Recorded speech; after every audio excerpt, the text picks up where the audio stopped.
जीव द्वारा किए गए किसी भी कार्य को कर्म कहते हैं। संसार के प्रत्येक जीव को प्रत्येक क्षण कोई न कोई कर्म करना होता है।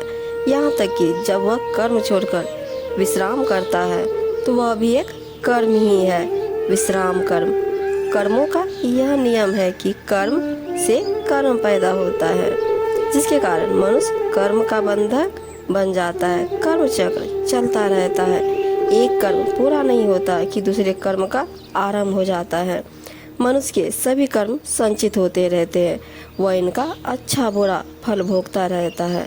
कर्म भोग से मुक्ति भी सरल नहीं है। कर्म भोग के भोग से मुक्ति पाने के लिए कर्म का उद्देश्य और स्वरूप बदलना आवश्यक है। भौतिक विषय सुखों में आसक्ति के कारण किए गए सभी पाप कर्म जीव की प्रवृत्ति को कर्म बंधन में बांधे रखते हैं। मनुष्य ऐसे कर्मों के फलों को भोगने के लिए जन्म मरण के चक्र में फंस जाता है। इसके विपरीत आत्म कल्याण और परमार्थ के लिए किए गए पुण्य या समर्पित कर्म जीव को कर्म बंधन में नहीं बांधते तथा उसे कर्म फल भी नहीं भोगना पड़ता। ऐसी स्थिति में उसे जन्म मरण के बंधनों से भी मुक्ति मिल जाती है। कबीर जी के अनुसार जिस प्रकार भुना चना नहीं उग सकता, ठीक उसी प्रकार लक्ष्यहीन कर्म का कोई फल नहीं मिलता। मनुष्य को ऐसा कर्म नहीं करना चाहिए जो पूर्वजन्म का बंधन का कारण बने। ज्ञान के कर्म फलों का नाश होता है। ज्ञानी जनों के आचरण में फलाशक्ति नहीं होती, अतः वे इसका भोग भी नहीं करते। जीव कर्म करने के लिए स्वतंत्र है और भोग के लिए परतंत्र। अतः व्यक्ति को कोई भी कार्य सही निर्णय लेकर अर्थ कर्तव्यों का ध्यान रखते हुए करना चाहिए।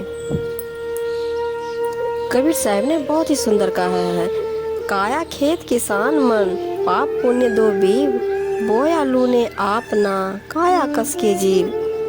शरीर और मन क्रमशः खेत व किसान की भांति होते हैं। इनके पास बोने के लिए पाप और पुण्य नाम के दो बीज हैं।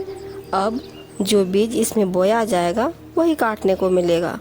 मोहवश किए गए पाप कर्मों से जीव को पीड़ा ही पहुंचती है। लिखा मिटे नहीं कर्म का, गुरु कर भज हरि नाम, सीधे मार्ग नित चले, दया धर्म विश्राम। कर्मानुसार जैसा अपना भाग्य बना है वह मिट नहीं सकता, अतः इससे निश्चिंत रहना चाहिए। सद्गुरु की शरण में जाकर परमात्मा के नाम ज्ञान का ध्यान भजन कर नित्य ही दया धर्म के सन्मार्ग पर चलना चाहिए। इसी से जीवन में विश्राम प्राप्त हो। करे बुराई सुख चहे, कैसे पावे कोई, रोपे पेड़ बबूल का, आम कहाते हो। बुरा काम करके सुख की चाह करना बिल्कुल निरर्थक है। बबूल का वृक्ष लगाकर उस पर आम जैसा मीठा फल कैसे मिल सकता है।